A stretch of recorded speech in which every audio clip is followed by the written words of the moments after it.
Welcome. Make fathers great again. It's your host, Justin Austin. What's up, guys? Hope all is well with everyone. As always, praise Yahweh. All praise. Was just chewing on a couple things today, per usual.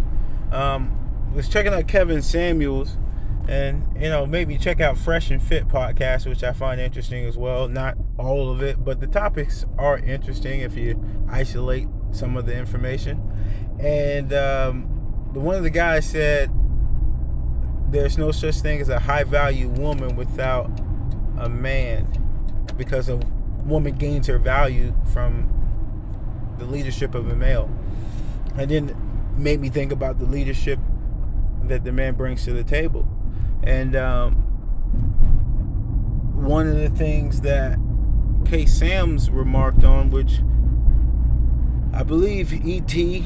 and Dr. Miles Monroe has also touched on, which was, what do you have to give to that woman? If a woman comes on your team, if she comes on board, what do you have to give her? And I'm not just talking about a house and all that. I'm saying, what mission are you on that she's going to actually be a part of?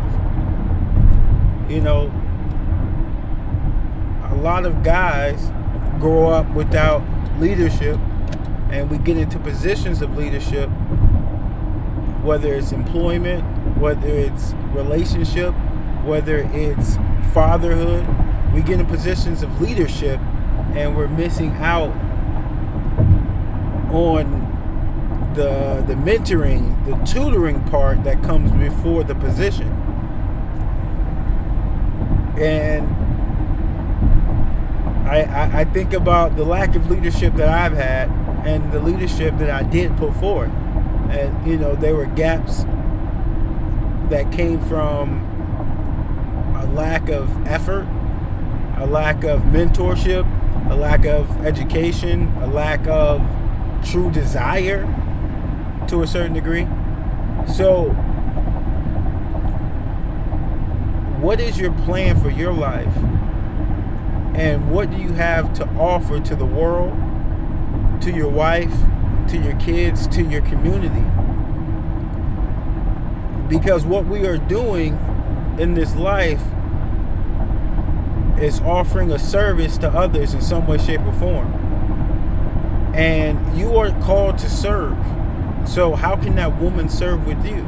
And the cool part was, like today I thought about all the things that I'm venturing into, and I'm so used to having my wife incubate my ideas and give them back to me in a better form. She incubated my seed and gave me twins. She's one of the best incubators out there. And I definitely miss that. And I think about the fact that I found my mission on the latter end of our relationship, definitely not in the beginning, which had an effect.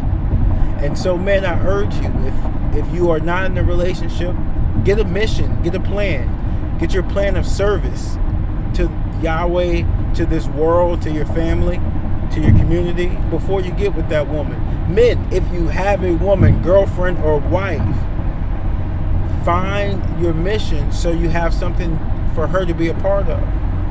Women have so much idle time because they don't have a mission to follow.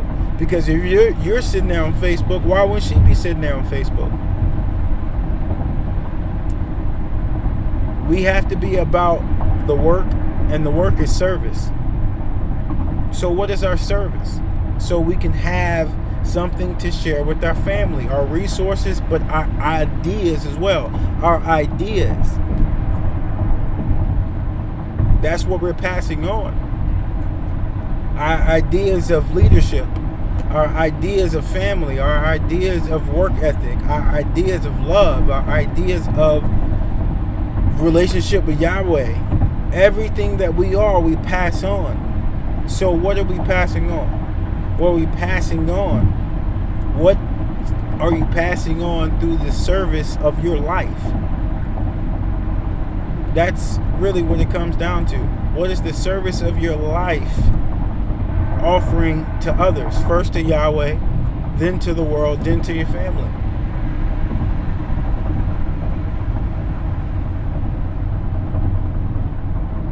Your service to the world is what is going to feed your family physically. Your service to Yahweh, which comes first, is going to feed your family in every way. What if you came into a relationship where these gray hairs are bothering me. What if you came into a relationship with your relationship with Yahweh and your purpose already set forth? Do we not think that's a difference maker? If we have a mission, if we know our plan, if we have work for a woman to do, we don't think that'd be a difference maker? I'm going to tell you from experience, it is. It is. This life is worth living. But we got to understand what we are doing with this life. And it's about service. And how can you serve with no plan? Remember the words of Yahweh Shua, I came to do my Father's work. He had a plan. The plan was to do his Father's work. He came with the mission. He completed this mission. That's why he left. When you leave, have you completed your mission? And how can your woman complete her mission if you haven't given it to her? And wonder why she's such a busybody about nothing. Because you haven't given her something to do. I definitely take that from Pastor Miles Monroe. A woman will be a busybody about nothing if you give her nothing to do. If you give her social media to do, whose fault is that?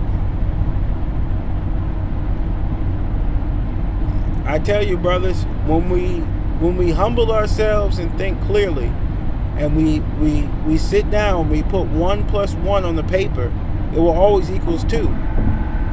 The funny thing is that when we're in our feelings or we're in the height or the low of something, we make 1 + 1 equal something else. And we wonder why life is off, because our numbers are off. Our truth is off. A character is something that has soundness, completeness, oneness. That's what a character is. A character describes something as a whole. If you are not complete, or if your understanding is off, what you know to be truth is off, your life will be off. And definitely your planning.